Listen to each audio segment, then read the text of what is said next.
I'm Reggie. And I'm Brian. And this is R&B Talks. Episode 2. I like it. We got to keep it chronological, right? Make sure they know where we're at. I am numbering them because it's going to be easier to remember. Sweet. So that wasn't just a foolish thing that popped out of my mouth. It actually goes in line with what we're doing, right? I did. I actually labeled. This will be EP2. Well, how was your week since our last taping of an episode, Reggie? It's good, man. Wasn't good.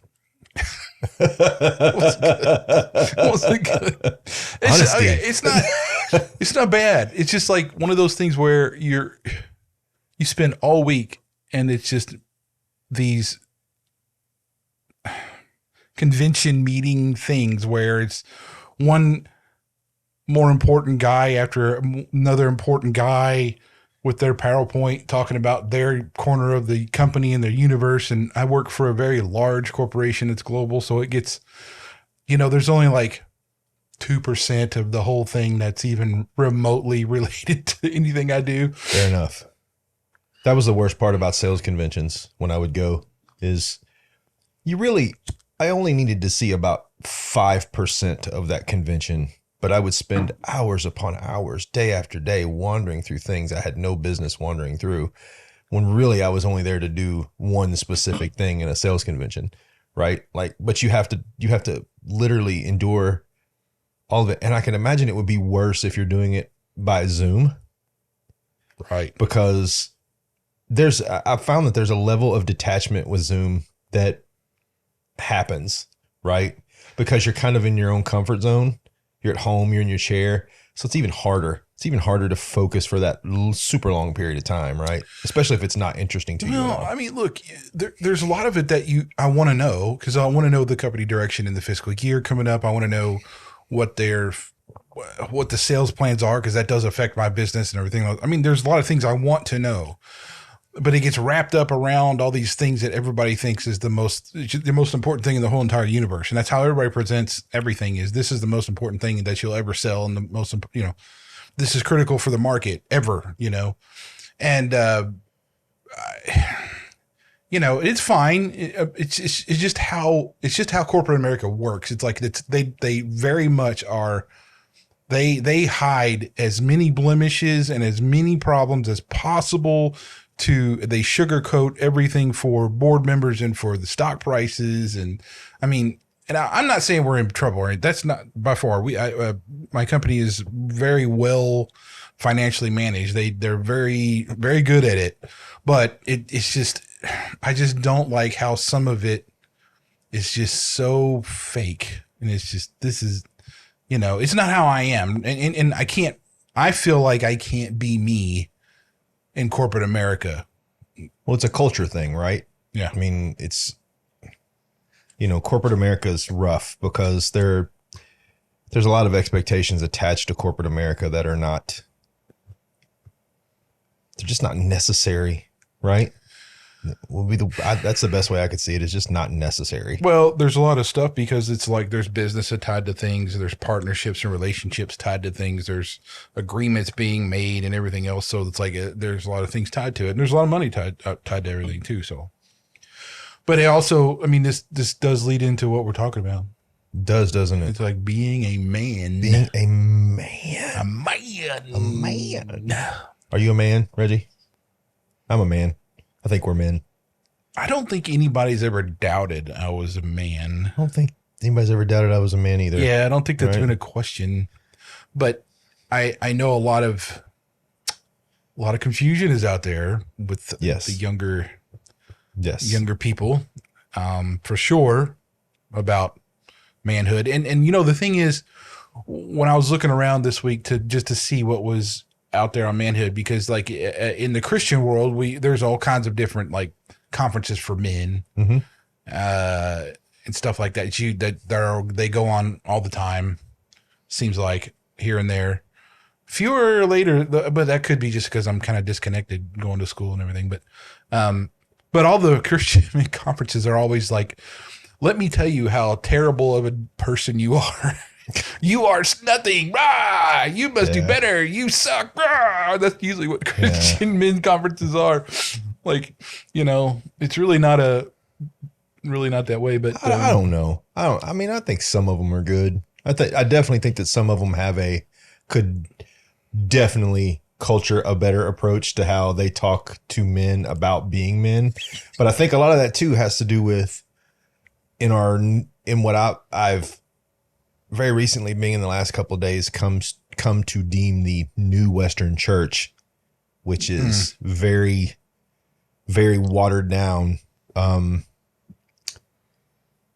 They definitely don't instill in men Christian masculinity, right? Like, God made us to be men for a reason. You know, we're men because we were born men. We were supposed to go out and, you know,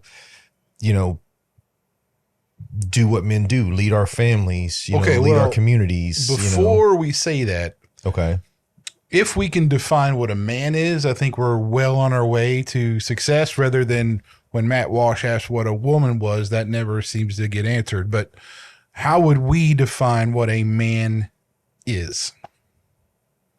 Well, I'll take you a step deeper. What would be the definition of a Christian man as opposed to a man? I know the world has a definition of men, but what would Christian men be, right? Because that's what you and I are. We're men of God. So, but I think it's not that different, but there is two different. There is a worldview perspective of what a man is, and then there actually is what is the reality of a man is too. Yes. Right. Yes. So if we go by the reality of a man, there's a biological component. Okay. XY chromosome. You have the physical biology of a male. You have the genitalia of a male. Okay. And that is you're male. There's no discrepancy behind that. That is male. So that's what it is. It's a biological component to it, right?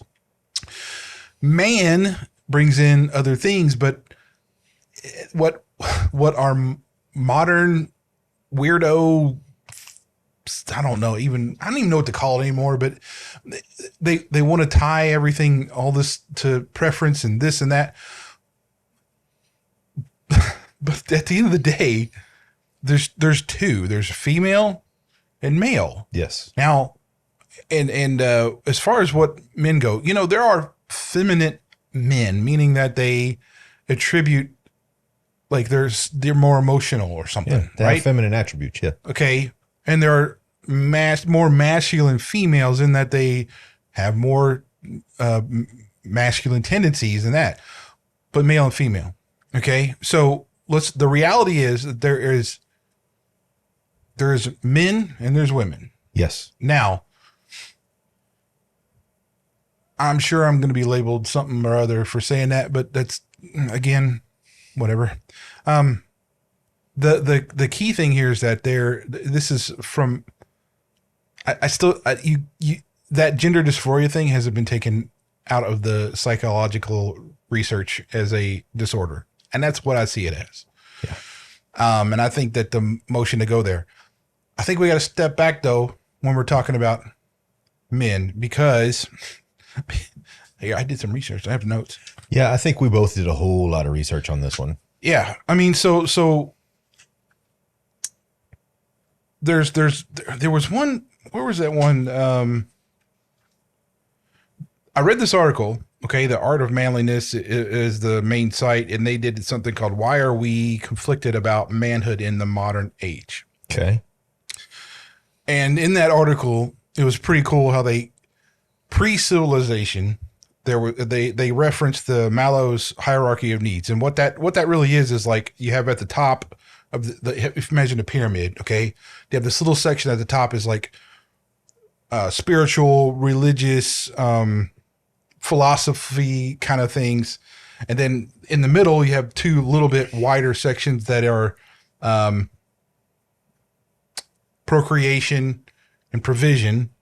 And at the bottom of the pyramid, what's most is protection. So pre-civilization, man was that his primary, and that's what he dealt with the most, was protection. Mm-hmm. So we're built to do that primarily as protectors, right? So your second objectives were procreation and provision. So you were hunting or you're whatever, and you're also, creating families and kids and everything to pass on stuff. And at the very little bit, you had, religious, spiritual pursuits. Mm-hmm. So that's kind of how they call that the 3 Ps, right? Protection, provision, procreation, right? Mm-hmm. And what you think about is like when resources are scarce mm-hmm. and there's danger imminent, you have men who there's not really a question of what they are. It's very much a protector, the hunter, provider, that kind of thing. There's really not, because resources are scarce. That's what happens, period. When you see things like the modern era where it's plentiful and you almost live in a resource utopia kind of thing, well, the pyramid gets kind of flipped upside down mm-hmm. in that there's not much need for protection. There's not much need for provision or procreation because you're growing. The society's already growing. Civilization is flourishing. There's resources abundant. So you have more time spent, the other way around. And then gender roles are more similar. The differentiation is not near as much when that occurs. And that's kind of how you see modern society where, especially here in the Western world, there's not a great need for provisions for procreation mm-hmm. or even protection. There's really not. We live in relatively, plentiful society with everything we need. So that's our gender roles get a little more smushed because at the end of the day, men are freed up to not be the protectors as much, not be the providers as much, not be the, not having to worry about growing this, the civilization, spending more time on these spiritual, intellectual pursuits and everything else like that. So you see academia over the last 100 years has grown so much because of the way things are. But I also read, and this is really cool. There's the Strauss-Howe generational theory is that says gender differentiation is cyclic. And I think this is important because it goes back to like World War II, World War I, places that were like in these war-torn countries, right? Mm-hmm. They saw this, all of a sudden it was thrust into something, and then men went out to fight. Mm-hmm. And then so what happens? The women have to do all this, but there was no misunderstanding of what was responsibility in those times. In the Ukraine, when Russia invaded, women and children left. Men stayed, period. They weren't allowed to leave. They had to stay and fight. There was no discussion. There was no doubt that's what the man is going to do. So I think when he's talking about this generational theory, I think it's absolutely correct because like crisis brings upon going back to the roots of what our gender crisis brings a reset is what it does. It resets it all the way back. Yeah. And that's, and I think what a good statement he said, what was like when the perimeter is secure, when the population is growing, when there's enough food, when resources are plenty, men would then seek the higher virtuous and spirituality stuff, right? Okay. When it's not, though, it's completely opposite. And that's really the point there. But I don't know if you have anything to add to that, Brian. Well, I think you're bleeding, or not bleeding. I think you're lending into a problem that's existing in the U.S. right now that I think fosters and manifests one of the current issues is I think we've gotten a little bit too, for lack of a better term, lazy and happy because the challenges aren't there, right? I mean, think about the issues. When I was growing up, it was different for me. I was raised mostly by my grandparents, right? I was raised by the builder generation. You work hard. As a man, you provide for your family. My grandmother worked because they wanted to pay off their home, and she worked in a factory while my grandfather worked on, you know, he was a diesel mechanic and owned his own garage and did all these things to try to build up the family. And it was work, save, right? Work, save, you know, grind it out. And then, you know, me being Gen X, I feel like the transformation kind of started in Gen X, because it's not that men became less masculine, but I think in Gen X, we began to question it, right? Well, what type of role do we have, right? Well, then you go into Gen Z, and I think that's where the real skew in that matrix of masculinity happened, because you began to see that crossover going on, right? But more than that, you know, and what you're saying is very true. I feel like one of the reasons why we're losing touch with masculinity is because we're not challenged, right? Men need to be challenged. There are times when we need to figure out what we're made of, right? You and I have both had personal times when we've been challenged in that way. Yep. We've had professional times when we've been challenged in that way. Physical times when we've been challenged in that way. And that's not to discredit men who have a feminine, you know, attributes and women who have masculine attributes.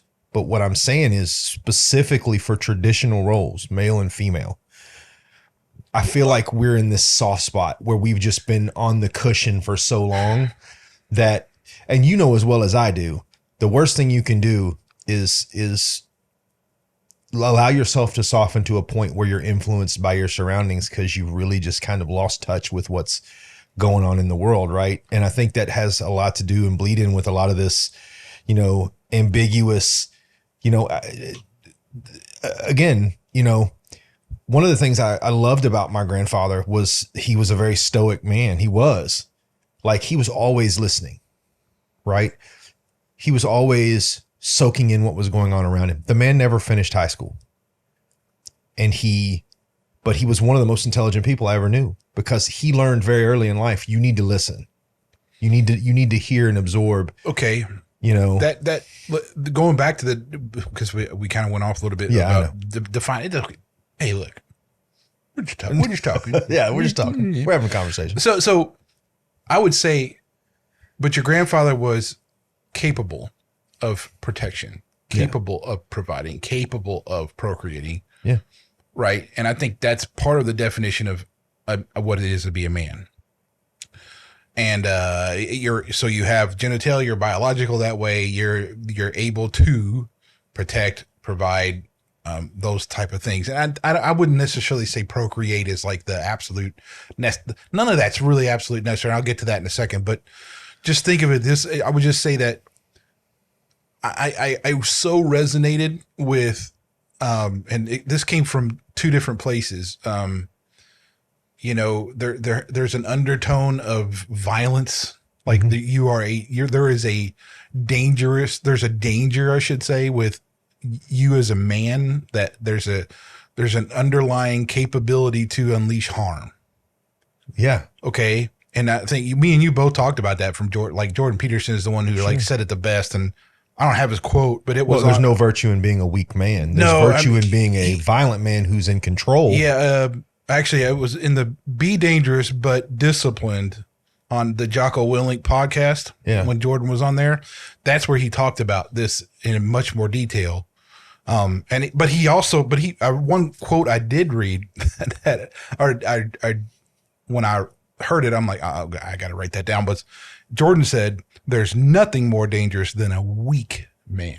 Yeah. So a weak man is like, they lack courage. They have no ambition. They don't see things. They're going to cower and submit to everything. It's that is such a correct statement. But at the end of the day, though, you can't, I think a man is like, I'll be honest, I have a lot of violent tendencies. Like, I don't know if I don't know if I believed in such nonsense, I would think that I was like in a reincarnated Viking or some shit, but it's like, I do, man. It's like, I have to work incredibly hard to keep my temper and to keep me from unleashing some kind of physical thing. I mean, I do, man. It's like a constant thing with me, dude. And it comes back to my family. Like my dad had a freaking temper and was very much capable of violence. My grandfather fought in World War II and was like over in Germany and everywhere else. Like, he did all kinds of wild stuff. I know he was capable of violence, right? I mean, so that's kind of where I come from. And then I have little girls, right? So now daughters, man. So now I'm like, I was much more hot, and then I had daughters, and they chilled me out a lot because I had to soften that up in order for them to even not just bear down crying because daddy was mad or something, right? Yeah. Anyway, so to be a danger is one thing. There's no good quality about being dangerous if you're not capable of danger. Yeah. And if you're not capable of controlling it, because then you're just an animal. Then you're just a monster. Yeah. Then it doesn't matter. And let me be clear when I say this too. When I say capable, when I say capable of locking up the monster and controlling the monster, I don't believe that men are lurking around looking to, slay things. But I think there's an inert instinct in us that comes when we have families. And I'm a little less like that. When I was younger, I had a hot temper. But as I've gotten older and as I've studied what my role is as a husband and a father and as a man of faith, my guidelines are very clear. Protect my family at all costs. Well, protect my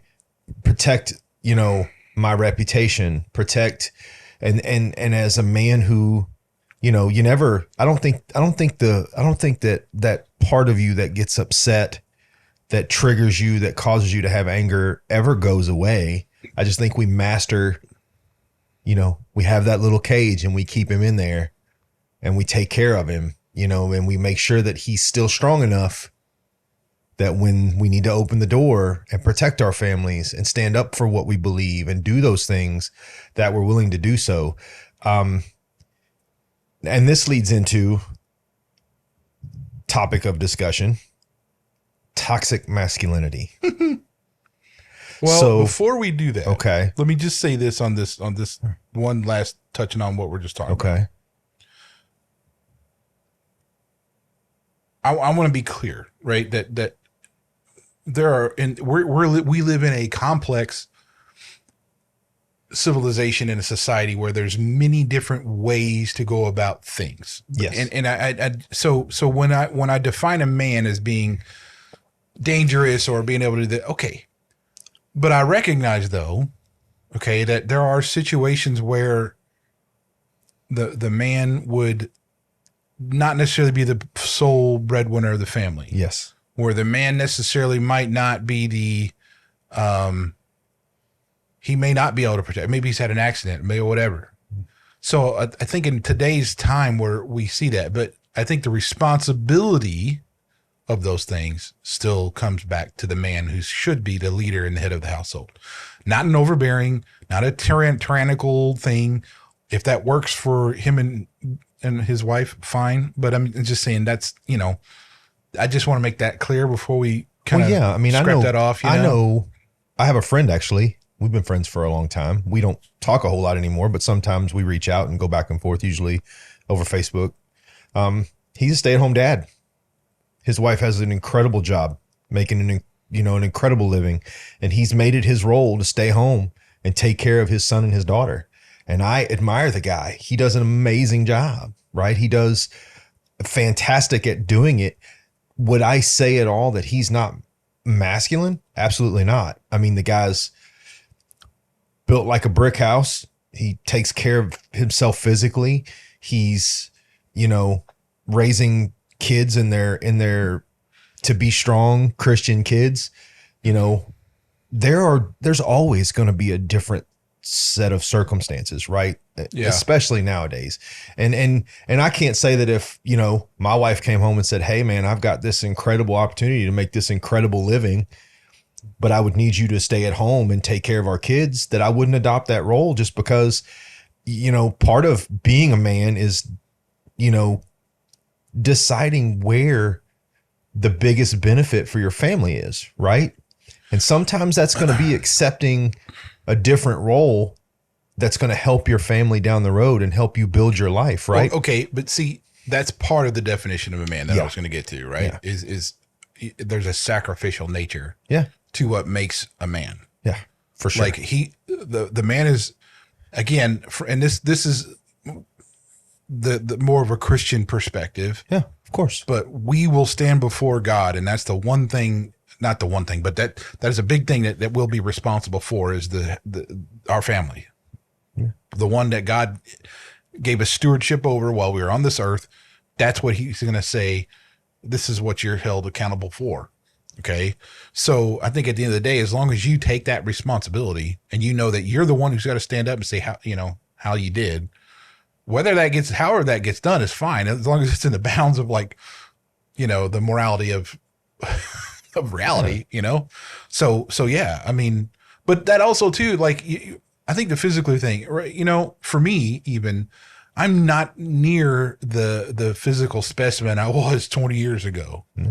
You know, I mean, I was doing bodybuilding and all kinds of things, spending hours in the gym, doing some other stuff that I don't really want to go into, but I mean, at the same token, but I was really concerned about my fitness. You know, at the time I was 230 pounds and 10% body fat. That's really what I was when I was peak fitness. Right. That's a pretty big guy. And I was, you know, squatting 675 pounds. That's what I worked out with. I was doing like benching, I don't even remember now, 300 and something, you know, working out with that kind of I mean, you know, and at the same time, I was also studying other ways to defend myself and others. Right. And so I was doing some fighting and doing that and all that stuff. And, you know, when it came to a career and everything, I mean, I just didn't have time. I didn't have time for that. And I mean, that's a cyclic thing of a man anyway, too. Cause like, as when you're younger, you're focused on that warrior side of yourself. And you're like, I forgot what book that was from too. Cause there's a warrior moment, there's a warrior cycle. Then there's a scholar cycle. I forget. I don't remember what all this stuff, but you know, we're cyclic in nature, I guess, as far as our manhood goes. But even now though, I've stopped. This has been a bit, but I'm not eating everything inside. You know, I was for a while because stress eating with whatever was going on with my wife and everything. But, you know, I'm trying to turn that back around a little bit because, yeah, I'm a pretty big guy and yeah, I can take care of myself, I think, but not to the level I want to. Right. So it's even now, it's like, you know, there's a reason why I got a rowing machine. There's a reason why we have a YMCA membership. There's a reason why, you know, I'm not eating carbs and sugar stuff, you know, and it's because that's part of it. I still need to, you know, it's not old yet. I'm not done. So my daughters are young and I'll be damned if I'm not going to be physically fit enough to handle some young scrapper who's going to mess with my girls, you know? So, but anyway, I just want to get back to that and make sure that it's not like I think either one of us would say, you know, you have to be this like Navy SEAL person and like never touch a dish or, you know, change a diaper. No. I played Mr. Mom. I don't know how much because my wife was unable to do so for a long time. And, there's nothing wrong with that. It's just taking that responsibility of that your family, and that is your responsibility. Yeah, for sure. I mean, I believe that, you know, I work out a lot, but that's the way I relieve stress. People go, what's your hobby, Brian? My hobby is working out.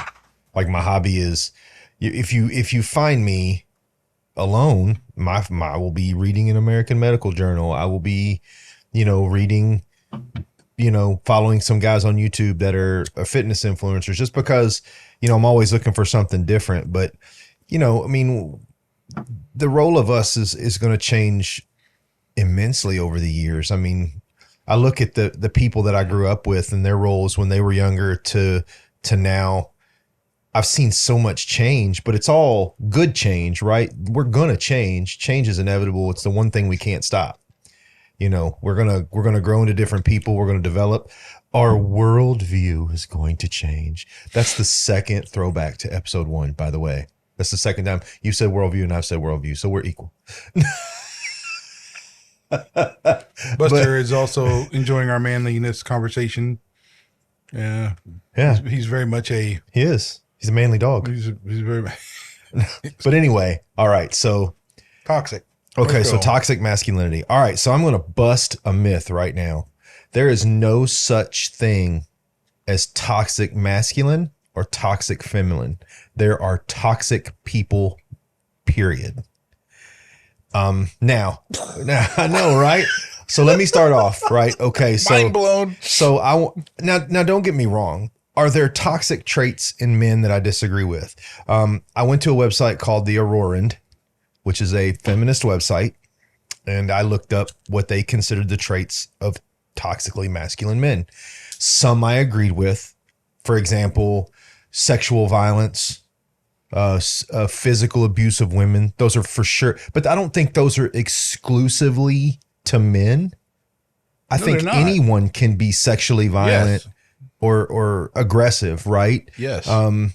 I agree with promiscuity, adultery, all those I feel like are toxic things that we involve ourselves in. But there were 3 in particular that I couldn't shake myself past. One, and this was number 1, was stoicism. Well, I'm not really sure what they mean by stoicism. And the reason I say that is to be stoic is to be focused and listening and engaged and not talking over people, right?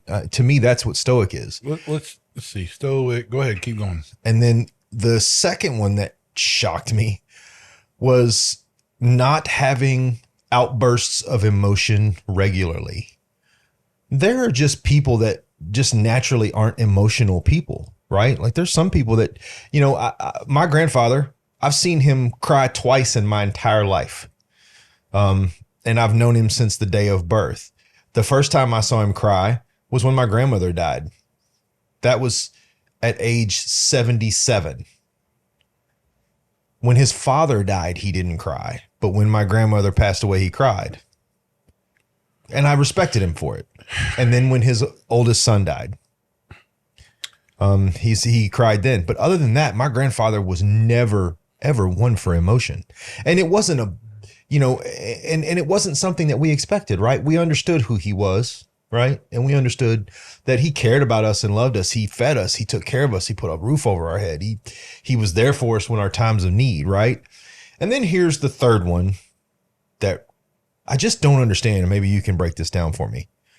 A refusal to do chores or take part in caregiving. And there was no clarity in what that meant, right? Like, what does that mean? What I'm assuming, and I might be wrong, I'm assuming they're talking about, not doing dishes. Yeah, but stuff like that. And as far as the caregiving, not taking care of the children. Okay, look. When a refusal to do so. Yeah. Maybe. See, this is where that's such a stupid statement. I'll be flat honest. Oh, I totally agree. Like it's so ignorant. I mean, what they're trying to do is nail down that guy who like sits in the couch with his beer and won't move and won't do anything to help the wife do anything. Yeah. I mean, but everybody would say that's stupid. Yeah. Now, let me say this about, because they probably would say I'm that guy. Probably would. My wife, it's hard for me to not have my wife do things for me. She loves to do things for me, period. Whether it's cook dinner, whether it's the dishes, the laundry. I mean, that's what she likes to do. And it took me a long time to figure out, I just need to let her do it because that's what she wants to do. She love that. she gets joy out Well, that's of that. her love language. Yeah. Right. So I'm not refusing to help, Yeah. but I don't interfere with. I just don't. I will fully admit I'm that guy. When I go to work, I'm at 110% the whole time I'm there. And there are nights that I have come home tired and fallen short there. Have I ever refused to do something? No. I might grump a little. That's what I mean about when they say the refusal. Look, there's times when I probably would, but my wife knows that. I mean, like if you're in a healthy marriage, your wife's going to probably know you pretty well, right? Yeah, exactly. So, it's like if I was outside and I do a lot of tree work, right? I'm cutting down trees, cutting them up, doing whatever. And I've spent, 4 hours outside with a chainsaw cutting up trees and stuff, or with an axe or whatever. Come in, I'm covered in sawdust and sweat's done through everything. I just look like hell because I've got everything, right? My wife wouldn't say, hey, now that you're inside, why don't you watch the kids and go do that? She's not going to do that. Yeah. I mean, okay, if your wife does do that, though, I think you have a serious problem in your marriage. So I would, instead of worried about the feminism, toxic masculinity BS behind that, I think you have some marital stuff you really need to work out. Well, and that's not to say that if I came in, like just for an example, we rebuilt the front deck. That was a hard job, right? A friend of mine came by. He didn't have anything to do that day. I said, all right, let's do it. We did it. And I went inside after it was over. It's like 90 degrees that day. It's nice and roasty. If I would have gone inside and seen that my wife needed help, she probably wouldn't have had to ask me. If I saw her involved in something where I felt like she was going to struggle doing it alone, man, I would have got up and helped her. But again, I think she understood that day the amount of effort I put in, and she really kind of let me kind of come inside and cool off and relax and recover from it. And, I think that there's this, okay. Again, I think what this boils down to is there is a very small micro percentage of men, and I'm saying less than 0.5%, that I'll say it, are just lazy. And I don't know if it's that there was no expectations of them coming up. Probably more than that, by the way. But. Well, because I don't know that many, right? Most of the guys I'm surrounding myself with are good men who pitch in and give everything they've got and do the things they're supposed to do. But I'm sure that there is a small micro percentage of men who are just lazy. And yeah, that's a problem within them, right? Because you're not living up to the standards you should be living. And it's a problem that the wife is accepting of that until it becomes toxic within the two of them, right? Because if you're married to someone, you should have a good enough relationship where you can look at each other and go, man, I'm really struggling with something you're doing right now. And, here's an example. We have glass sliding doors in the shower in our bathroom. And my wife wants me to squeegee the shower doors. I forget every time. It's not a belligerence thing. I get out of the shower and I get ready for bed and I'm going to bed. I just forget to do it. I'm almost tempted to post a note in the shower because it would help me, right? But I do believe that there is a small percentage of men who are just not living up to the standard of what a good man is, right? But here's what the problem is. And I blame other men for this because we've all had friends that have been that man. And we're not leading them by saying, hey, man, you're my brother and you're not pulling your weight. You need to get your head directly out of your rear and be better to your wife and to your family and be better for yourself, right? So that you can take pride in yourself. And so I think it's culturally a thing because I think a lot of guys, especially nowadays, because I've met so many guys that they feel the way that you and I feel, but they're just afraid to say it. They're just afraid to say, yeah, this environment really stinks and I don't want to be involved in it and I don't like the way it's going. But because they're afraid of being vilified, which I'm not, you can vilify me if you want. It's not going to change who I am, what I do, or how hard I work. It's not going to change the fact that I take care of my family and do what I'm supposed to do.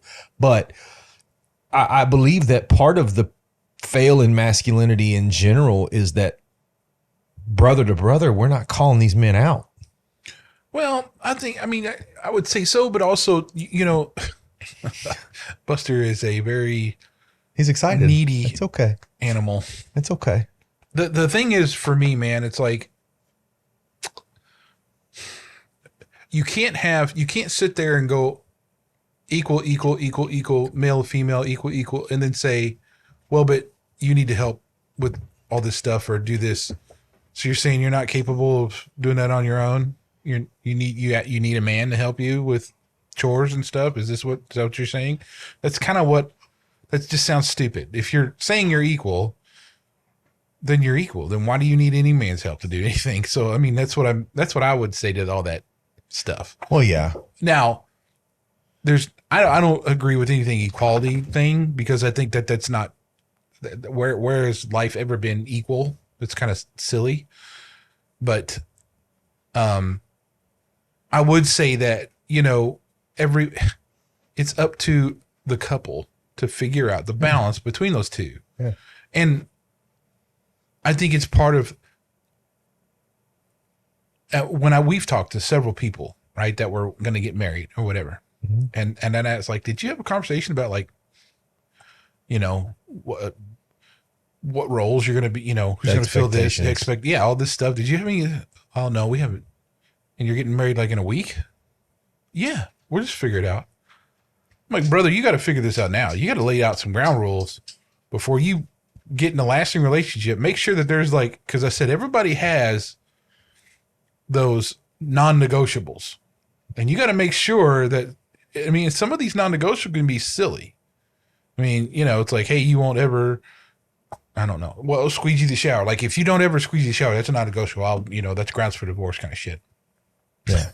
You got to make sure that's not there. Maybe it's okay for you, but I'm just saying, there's stuff that's non-negotiable. And so when after my first divorce, right, I said I was not going to have any situation where because I did want to get married because I still wanted a family and I hadn't had kids yet. And I was like, I want to make sure the next Mrs. Payne, it's very clear on what.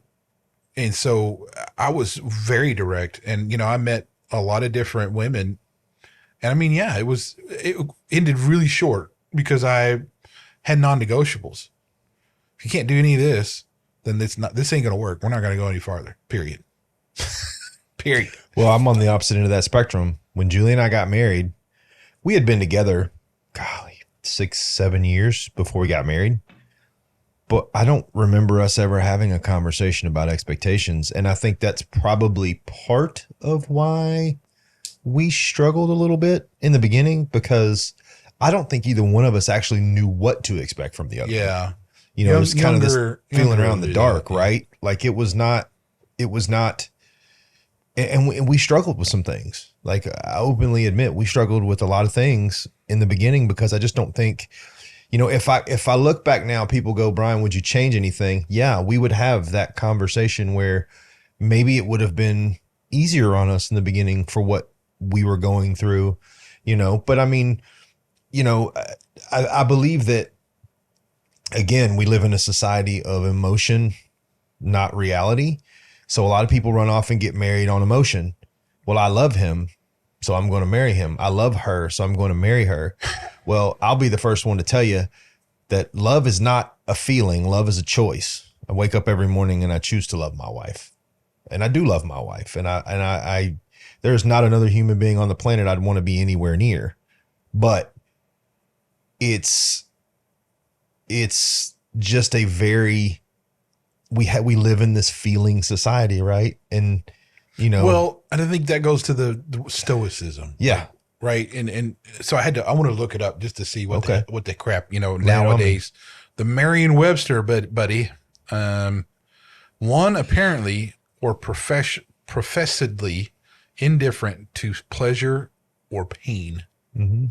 So I am accused of being stoic a lot. Stoicism has been a attribute that has been tied to me for a long time because I'm kind of like what you just said about your granddad, because it's the way my dad was and the way my grandfather was too, aside from a temper. But at the same time, dude, I can be a real passionate guy. Like, you know, there's a lot of times where it's like I'll unleash some freaking passion going on. But in general, though, I try to be even keel.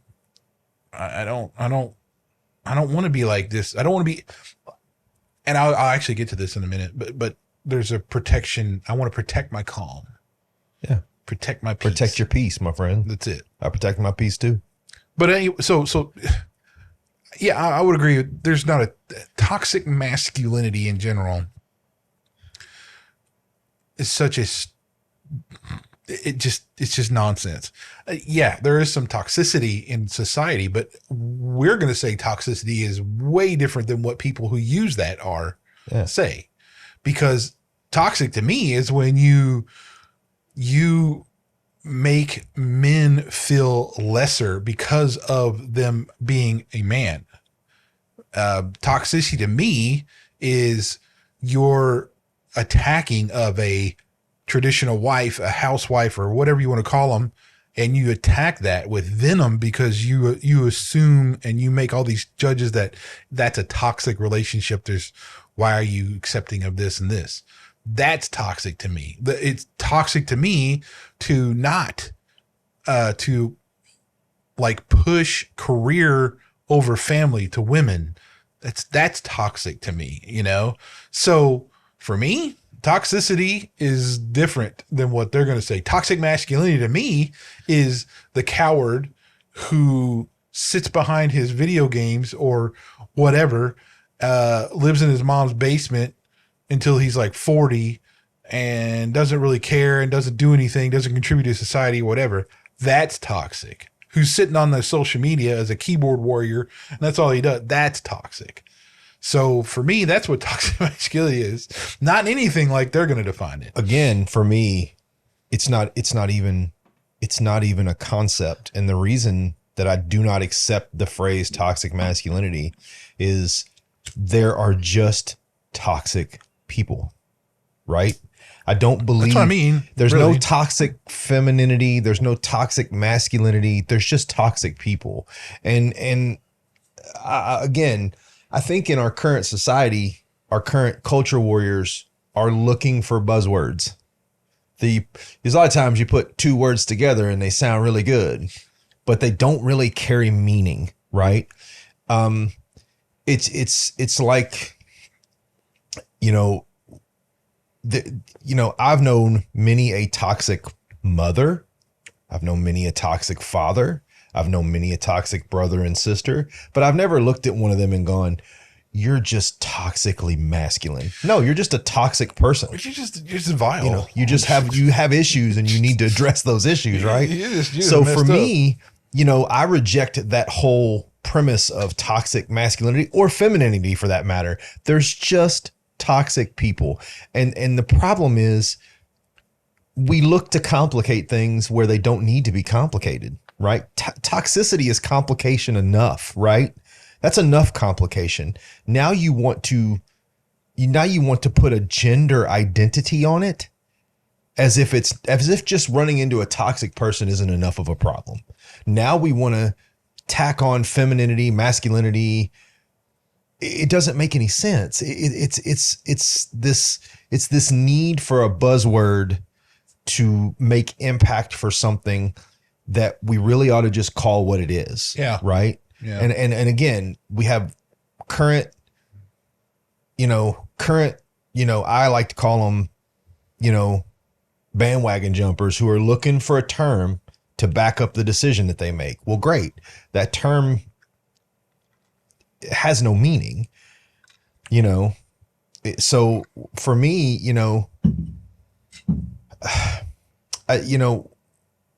it's just a matter of determining the person as in general, not their masculinity or their femininity. That doesn't matter. You're just toxic or you're not toxic.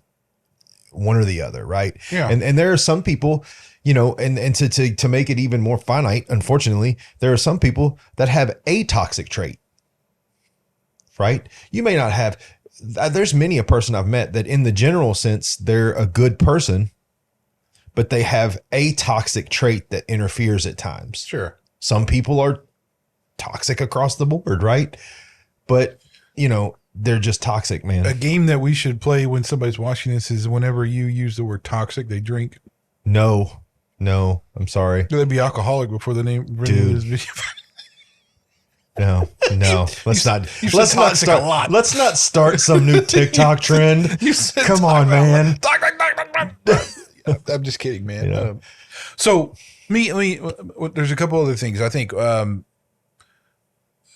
So we talked about really, you know, being a man is not just, it's not just biology, but it's also a responsibility. There's also attributes that are befitting to men. And I think as far as like defining what a man is, it's just, you know, look, it's a biological male who will take responsibility for protection, provision, procreation.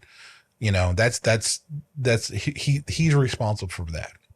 Now that can take on various different ways or whatever, but that's his responsibility. Dwayne, okay, on this I don't know if you've ever heard this Dry Creek Wrangler School YouTube channel. Mm-hmm.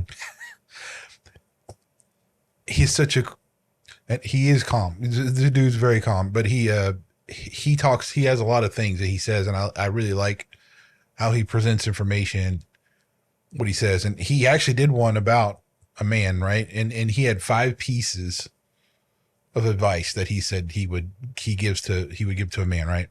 Be a good man was his first one. And it's like, and he even, I'll quote him, the absence of evil is not an automatic indication of the good.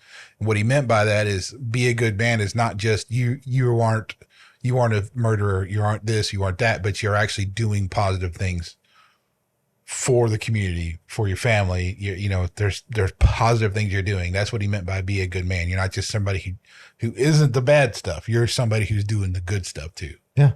Right. He said, be a dangerous man. And he actually quoted Jordan Peterson as well. So, I mean, we already talked about that, but you know, it's not about really what you look like or how you know, if you're puffed up or whatever. It just means that, look, if you have to, you're not just okay with it, but you're going to act on something if you need to protect your family. So we kind of covered that one a lot. Be educated. And he said, part of that's just like, you know, you're not just taking the role of being a man as just a, you know, lollygagging, you know, cool, I'm biologically this, but you actually, you take the initiative to follow manliness, like people who represent that. And his example and mine would be Jocko Willink for one. That dude does a great job of presenting stuff and is definitely a man that, I mean, there's no question that guy is what he's been through, what he does, what he talks about. It's pretty cool. And I really like how Jocko Willink is. But this is the one be calm.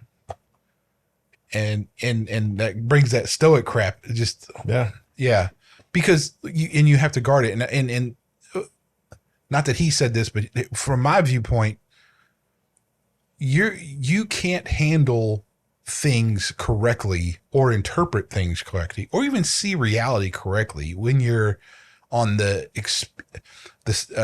extreme ends of either being amped up or like way down.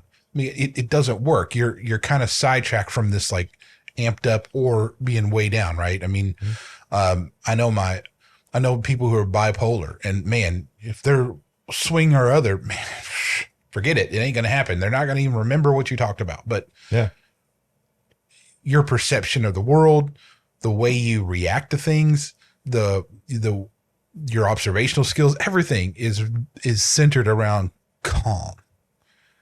And so then this is kind of what I even teach my girls, like, you know, yeah, there's some really great things happen and you're really happy and all that kind of stuff. But at the end of the day, you know, you got to interpret those for what they are, the temporary things or whatever.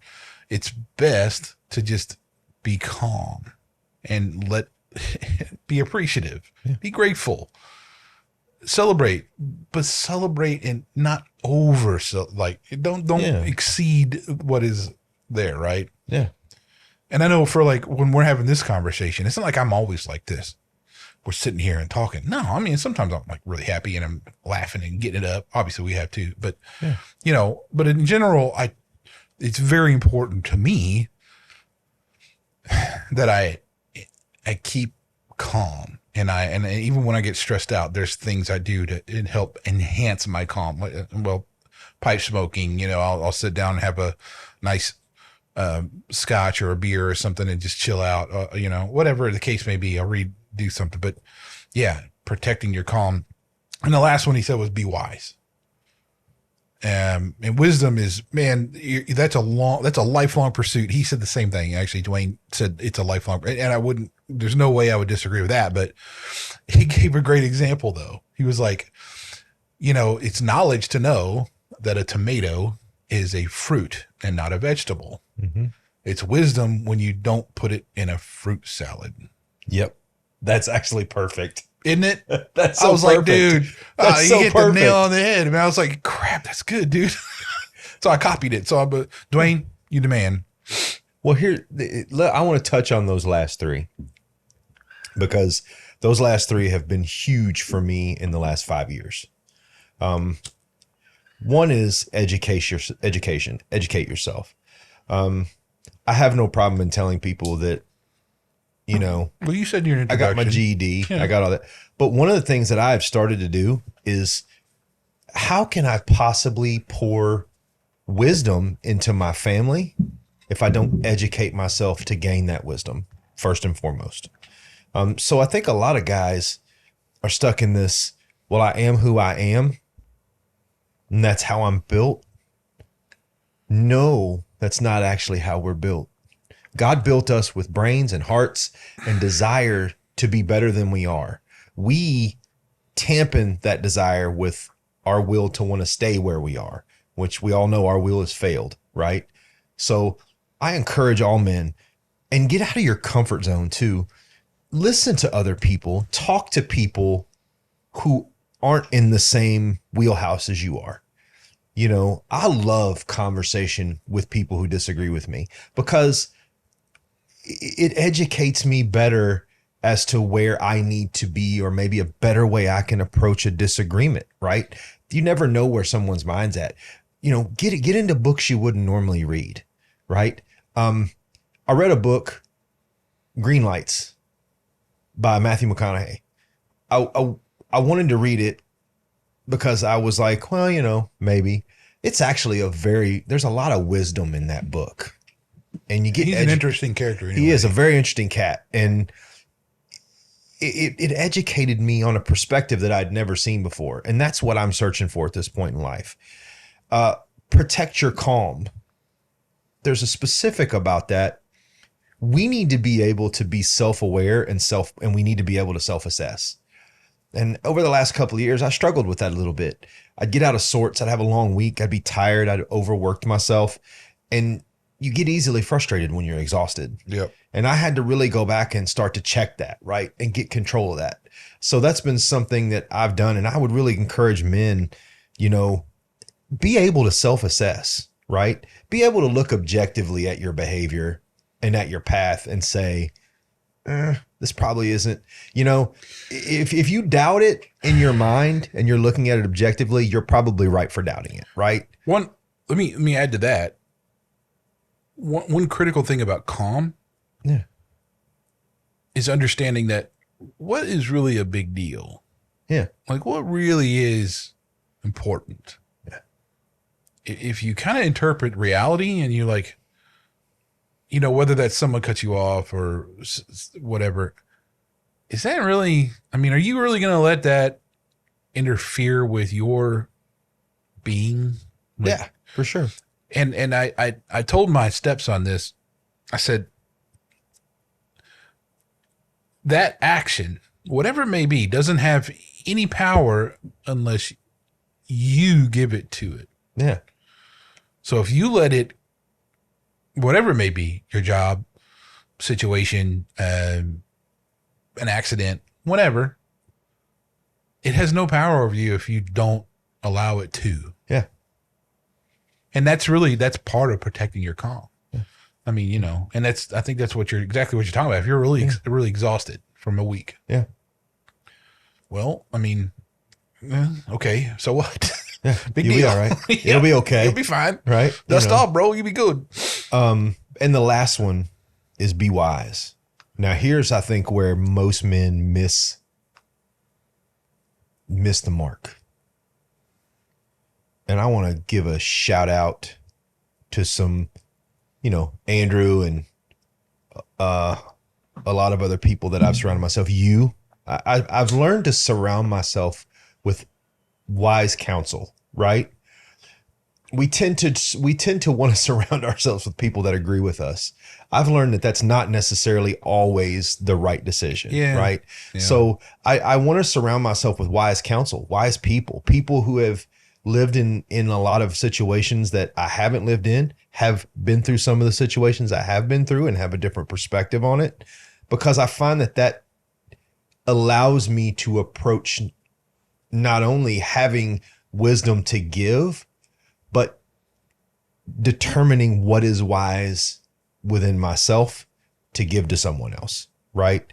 Because we all have things that we've thought in our lives were wise, and we figure out later that those really weren't wise. That was just us. So one of the things I encourage any man to do is take a minute, right? And look at the counsel that you have around you. Mm. Is that counsel helping you, or are they keeping you where you are? Right? So, you know, there's so many good people that you can surround yourself with that want to lift you up, and they want to help you, and they want to pour into you, and they want to talk with you and give you, one of the things I love about the minister at my church is, dude, just a great conversation. If you met Bobby, you would never know. We'll meet him tomorrow. Yeah, you'll meet him tomorrow, but you would never know. Bobby's not. What time is that, by the way? 10 a.m. Okay. But you would never know. Sorry. That's all right. You would never know that Bobby is a minister because he's so relatable. Great minister, excellent preacher. Love his sermons. The sermon series are right on point, but he's such a wise individual because he tries to get to know you as an individual. And you have to be able to one, look at your current counsel, right? Are you surrounded by wise people? Are you surrounded by people that if you're in trouble, they're going to pour into you wisdom to help you out? Or are you surrounded by comfortable people? Yeah. I've gotten to a point in my life where I'm no longer interested in being surrounded by comfortable people, right? I want to be surrounded by wise counsel, wise individuals. They can be 80, they can be 18. If wisdom comes in all shapes, forms, and ages, right? So that I think those are right. Those are right on the money. Like those are absolutely fantastic traits for manhood, manliness. I thought so. I mean, like, that's what I'm saying. Dwayne, I hope it's Dwayne. I wrote down Dwayne, but it's not like I watch him and I'm like, oh yeah, this is my good buddy. But I'll put the link to the channel in the. I think that's probably the right thing to do. Just to make sure. But his name's going to be like Frank. But no, it's just the way he presents stuff, dude. I'm telling you got to check it out too. I will. Send me the link, the guy is like, he kind of there's characteristics that remind me of this guy who was did a pipe podcast for a while named Matches, and he actually died suddenly, like not that long ago. And I actually bought a pipe that's like a commemoration of like that dude. He was that big of in the online pipe community. But anyway, but just always calm, right? It's just this calm thing, and you just want to listen to him, So I think we touched on a lot about what man, and there's we could write, there's books and books and books written about manhood, and there's a lot of resources out there. If people take the time, you can find a lot of stuff about, being a man and what that means.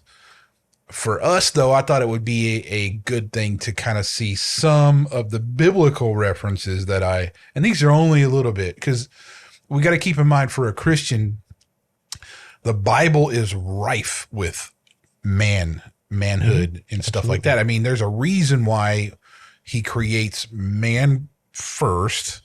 There's a reason why the personification of the Messiah was a man.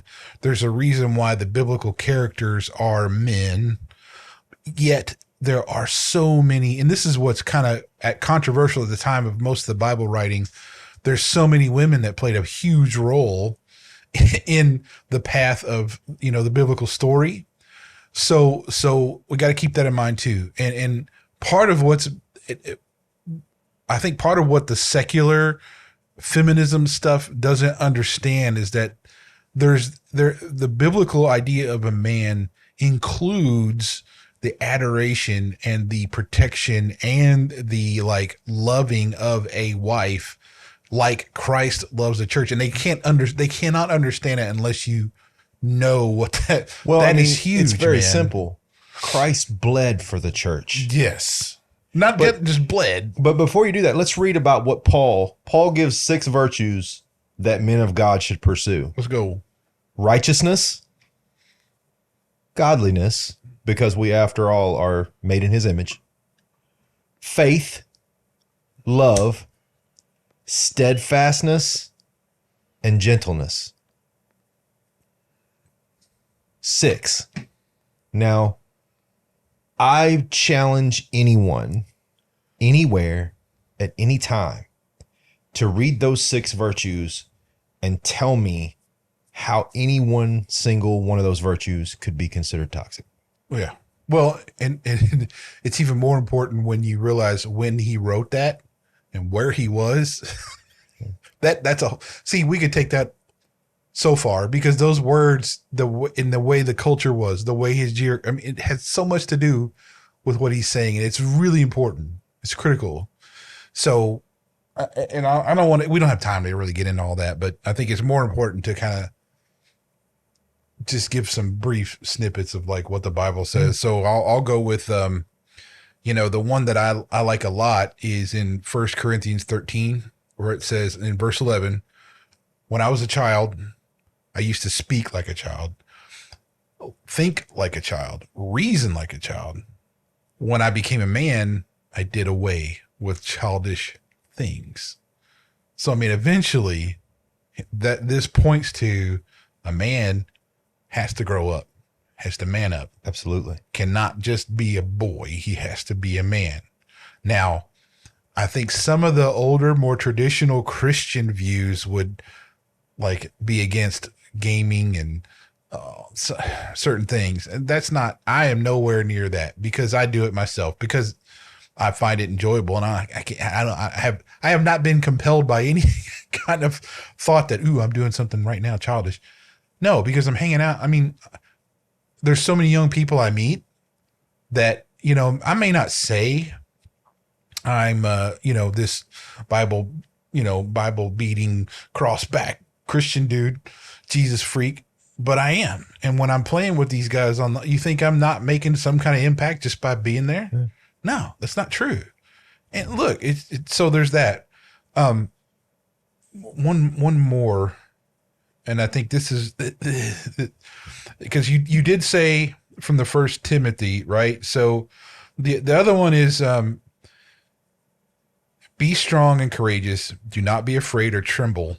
The Lord your God is the one who goes with you. He will not fail you or forsake you. So he's saying, do not be afraid or tremble. Get faith. He will not fail you. As a man, look, you gotta understand there is fear, and there is times when you're going to feel like you should be afraid, or you would have enough faith to where you let him guide you through things. Well, I'll go one for you. This is from Liberty. Yes. It says, what is the masculinity according to the Bible? According to the Bible, and by the example of Christ, masculinity is humble leadership. It is sacrificial love with meekness. Our society needs revitalized masculinity. We need masculinity that will treat women with honor. There you go. prize honesty and fight for the sake of the vulnerable. Now let's key on that word for just a second. Vulnerable. I believe that the word vulnerable has a specific meaning in that phrase, and that means that people who are unable to fight for themselves, children, things like that. I do not think that the social justice warrior is actually vulnerable. I believe they feel like they're vulnerable, and that's why they fight for what they want. Victim. It's that victim thing, right? But the vulnerable is the starving, the diseased, the sick, children. That is where there is honor and virtue to fight, right? To take care of those people. But liberty, I mean, dude, they said it almost down the middle, right? Like, I couldn't have. Yeah. Here's one. Psalm 112, right? Mm-hmm. Praise the Lord. How blessed is the man who fears the Lord, who greatly delights in his commandments. His descendants will be mighty on earth. The generation of the upright will be blessed. Wealth and riches are in his house, and his righteousness endures forever. So a man who fears the Lord, who greatly delights in God's commandments, is mighty. His descendants will be mighty, and his righteousness will be forever. I mean, that's pretty awesome. Yeah. But you fear the Lord. There's one fear that the Bible does not shy away from, that's saying it's okay, and that's if you got to fear the Lord. There's a wrath of the Lord that you must be afraid of. Yeah. If you're not, you're an idiot. Well, I mean, think about it. Every time you've ever walked off the path in your life, has he not brought you back? And sometimes it's with a nice, swift crack across the neck of something you weren't expecting, or something that you thought you were too good to get, right? Not even just that, dude. But even when you pray for, like, never pray for patience. Yeah, because you're gonna get you are gonna get so many things that challenges your patience, dude. Yeah. I mean, like I used to, well, and I still do because I struggle with patience and not as much as I need. And hey, look, it's changed and I'm better, but compassion and like tolerance and stuff for not for things ungodly, but just for mundane things or whatever. And what he will do is just make things drive me nuts for like freaking a few months, man. And it'll be like, and it'll finally tick. I'll be like, man, why'd I pray for that? Yeah. But I mean, it's all for the good, you know?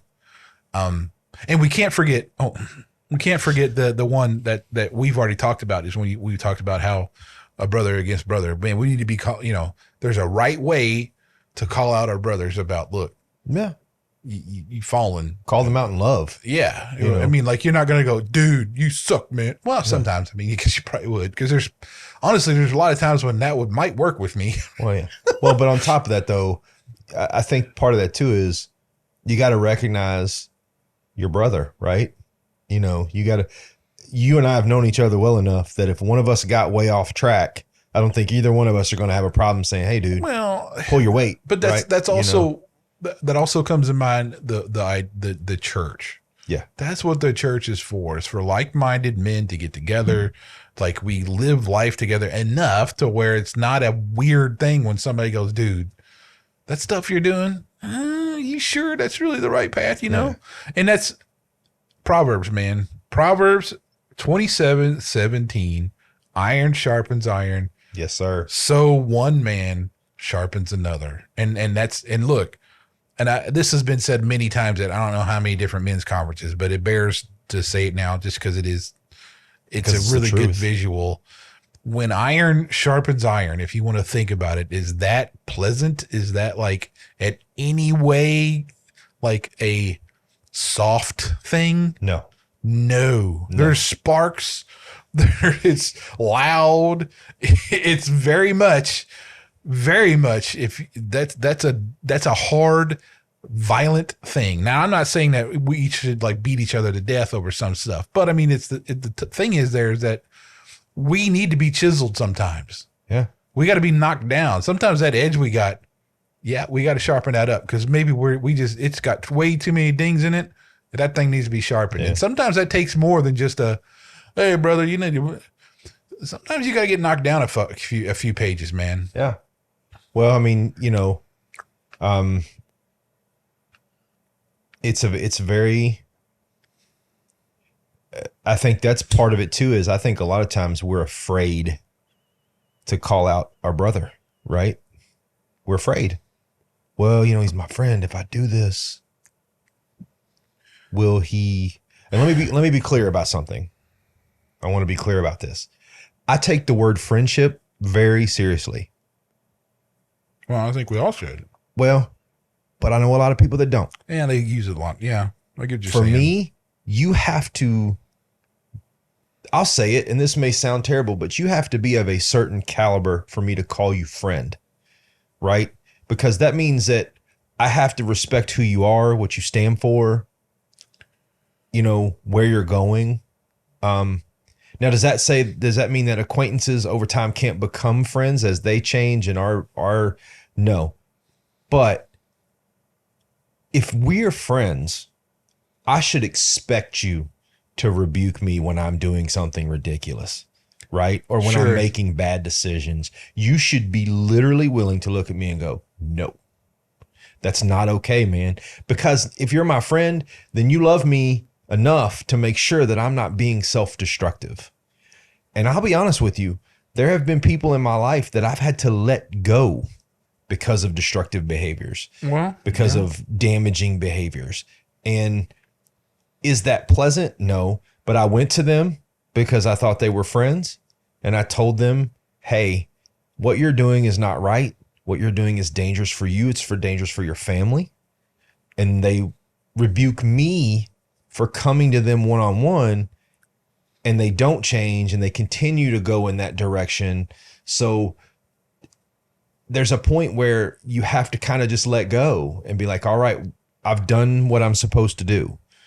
They're obviously on a path, and that's not to say that they can't come back around to you, but there's been relationships that I've had to stop and say, wait a minute, we can't do this anymore.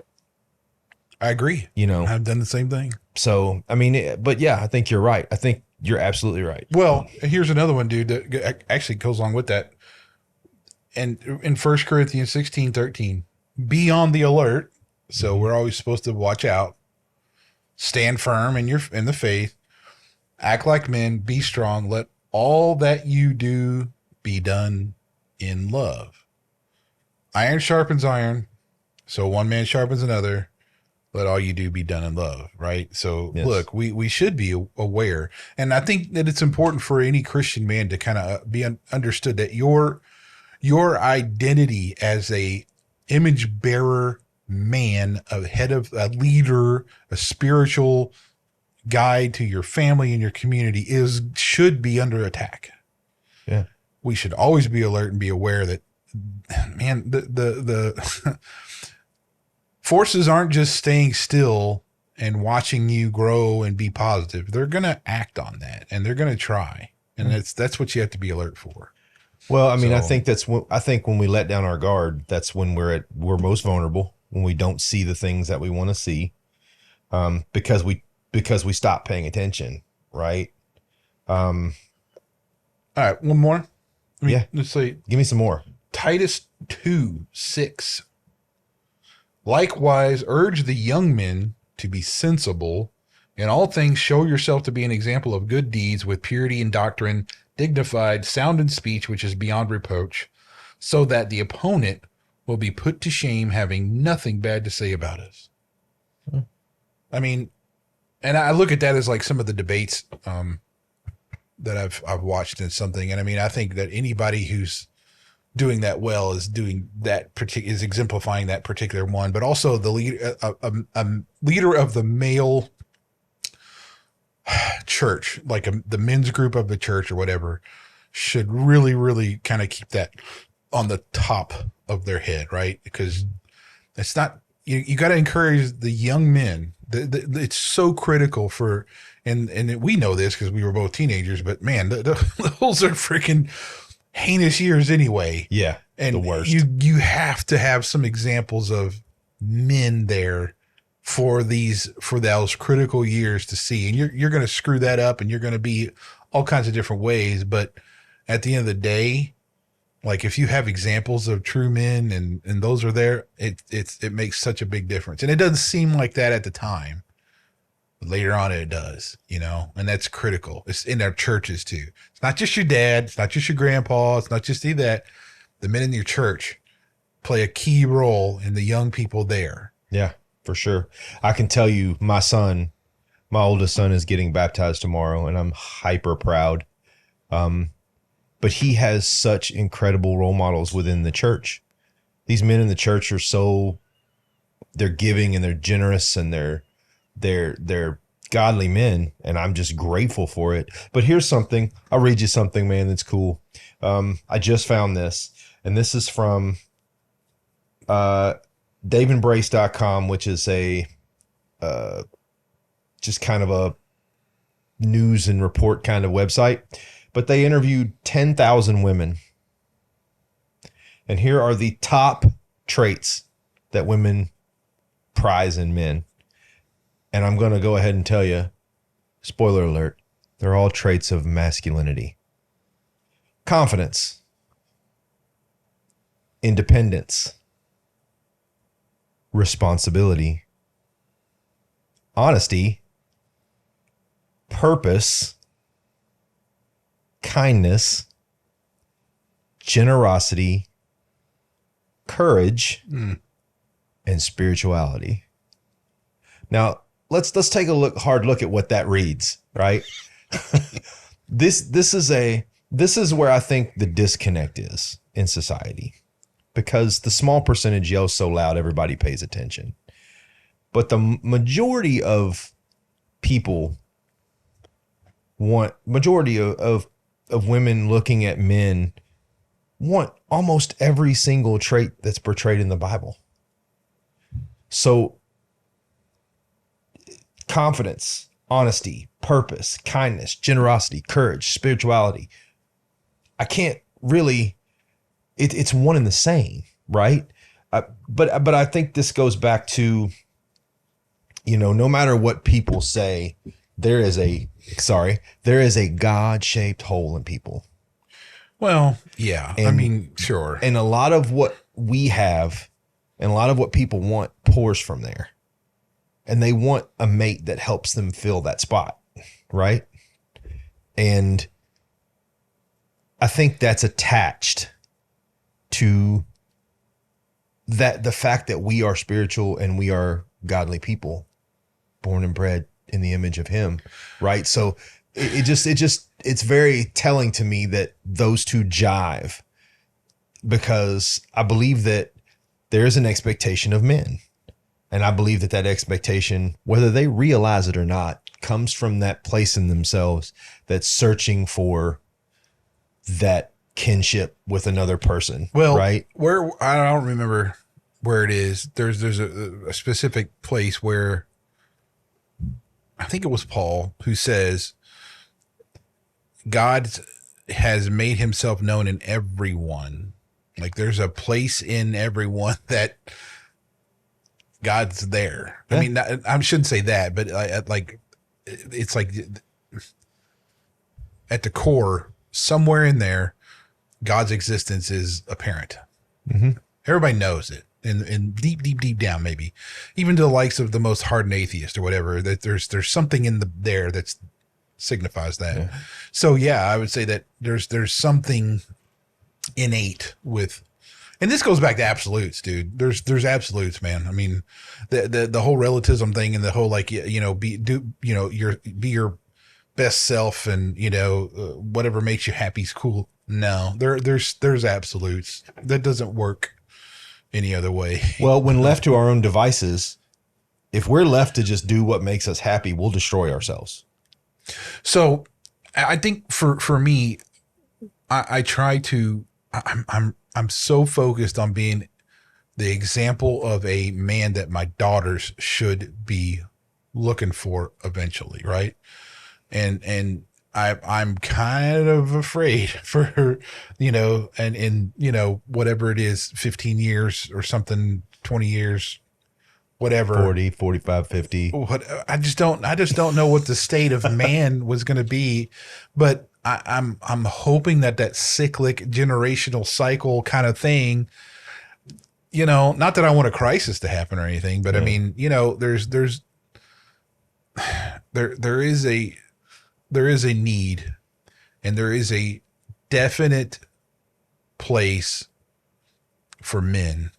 And I think that our culture in general right now is just in a comfortable spot where there's like, you know, we're the land of plenty, and that's, you know. Yeah, but I think we're fostering a crisis right now. Well, does that make sense? Like, I think that if we stay in this soft spot too long, we're going to foster a crisis. Well, I don't remember. I still can't find. I looked for it this week and I couldn't find it. But I was trying to find the research that said they did extensive stuff behind how the man was characterized and gender roles and stuff like that. And it's like Rome was a good example. Like when men started to fall down and not be men anymore, Rome civilization fell. It was like even like he went through all kinds of them that were like, it was over and over and over again.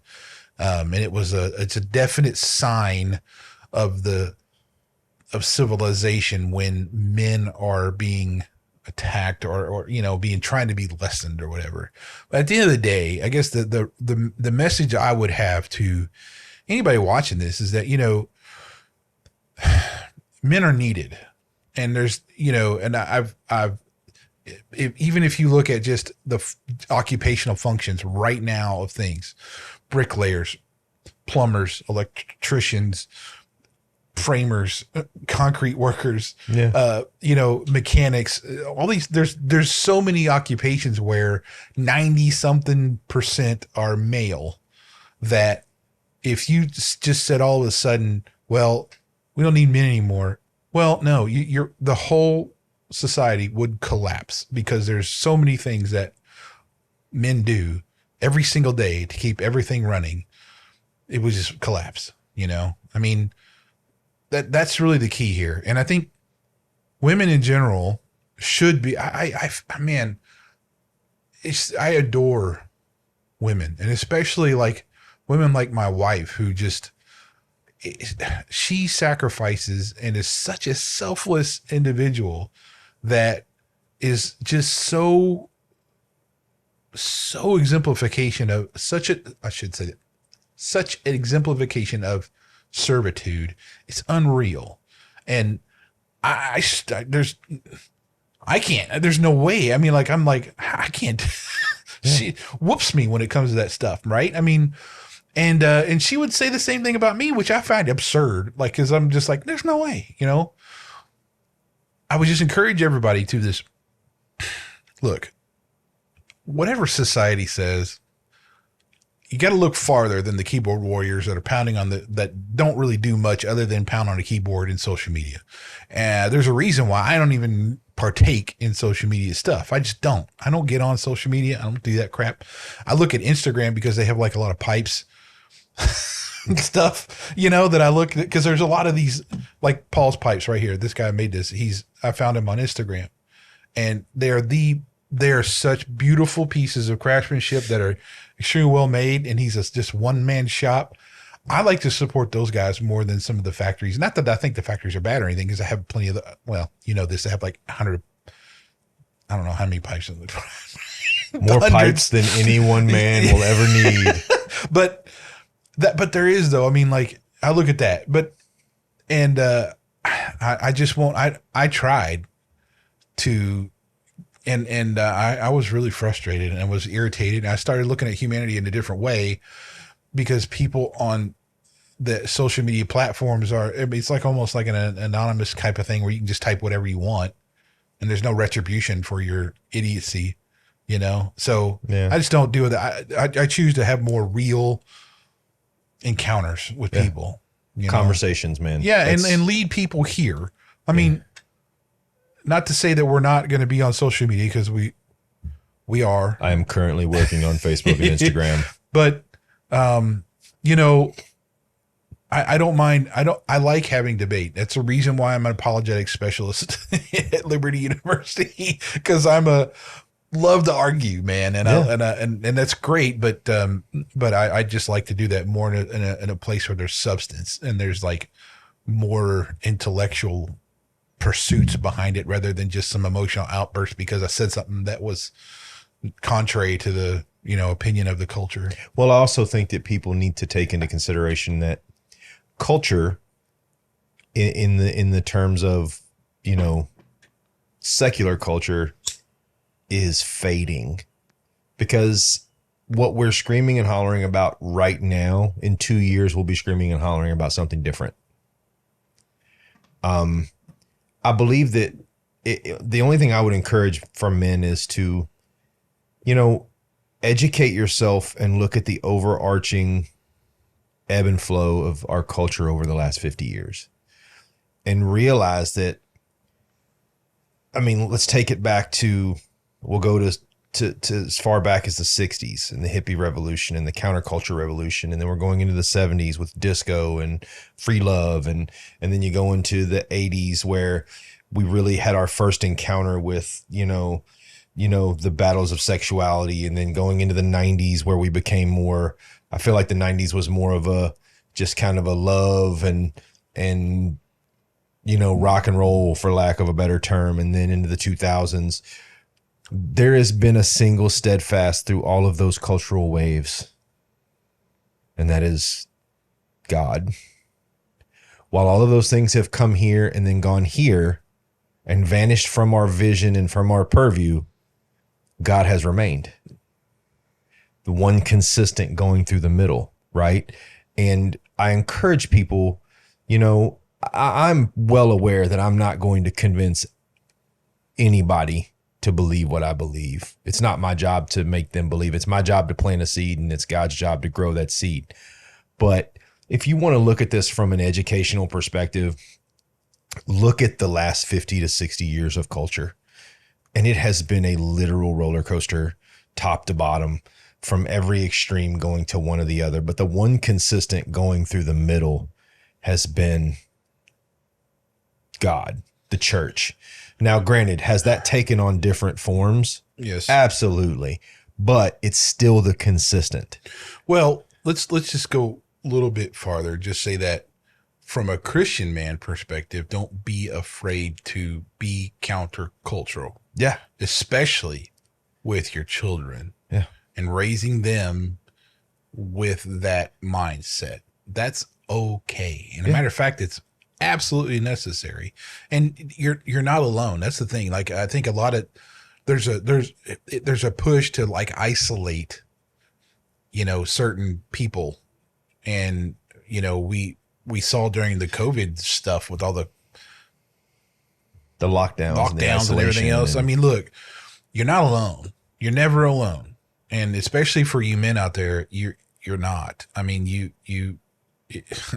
There's always others who are looking to encourage and look into things. And I can't say enough about how getting into a church that is gospel centered is just so important for any man.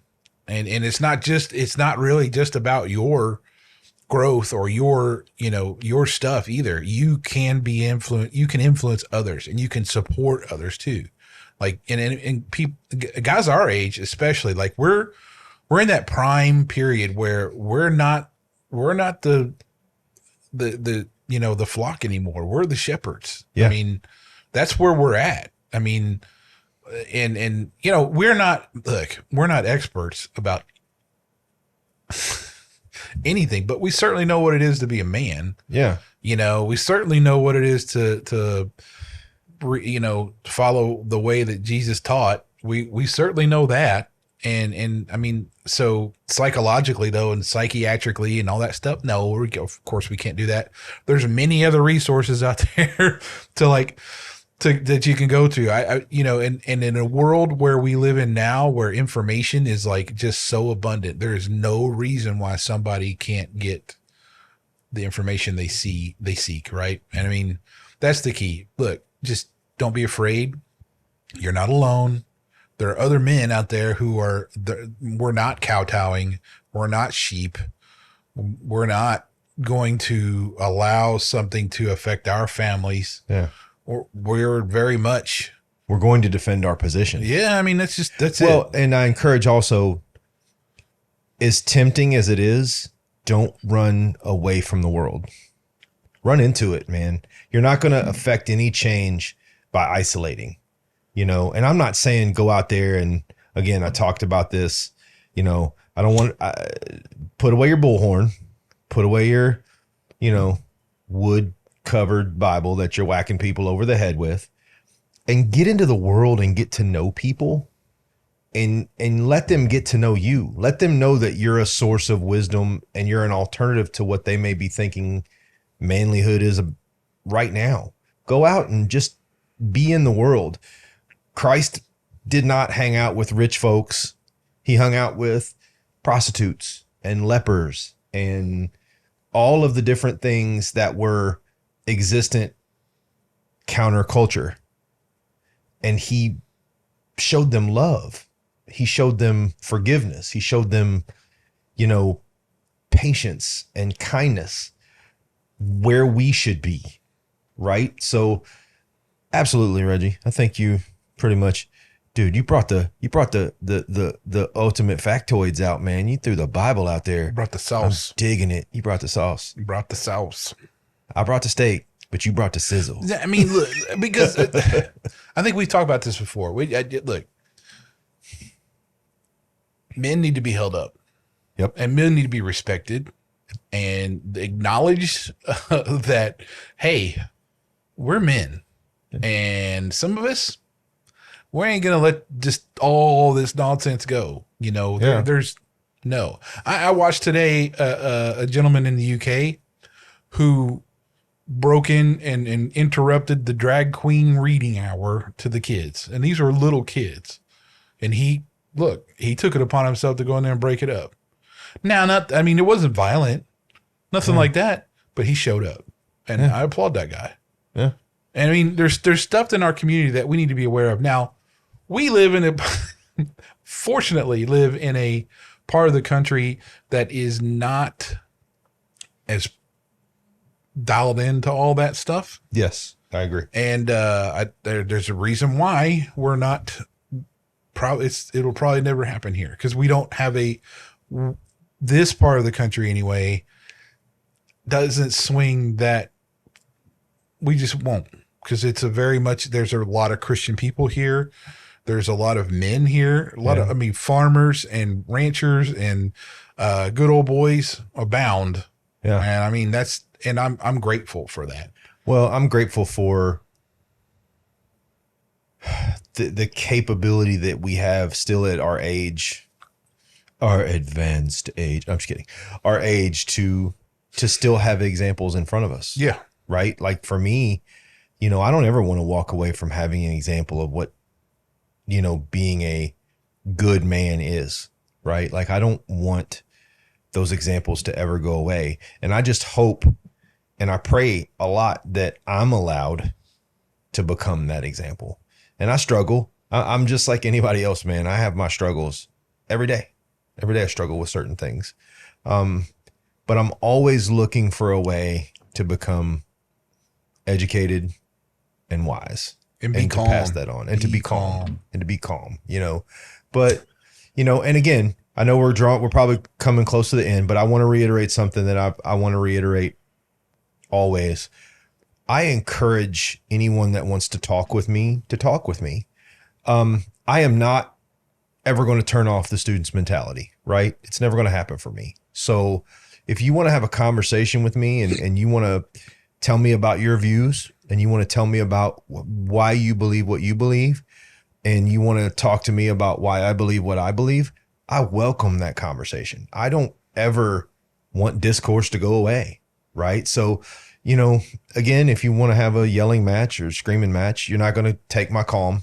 I won't allow that. My peace is not going to go away.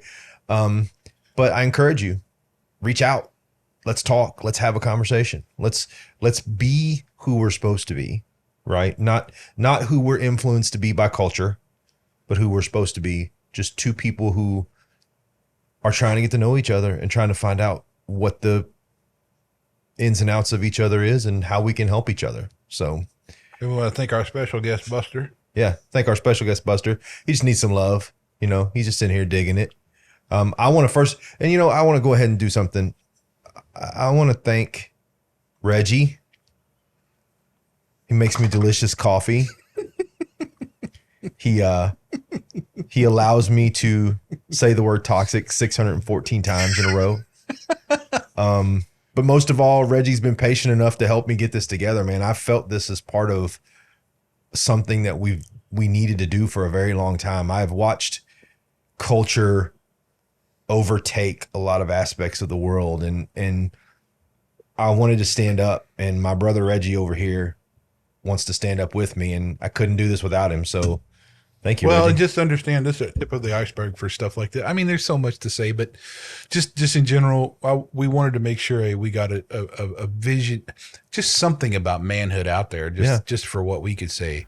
And I'm sure we'll come back to the whole subject of, and or keep talking about manliness for that matter through everything we're going to talk about. But so I think we're good. Okay, guys. Once again, have an awesome week. We'll see you next week. Thank you.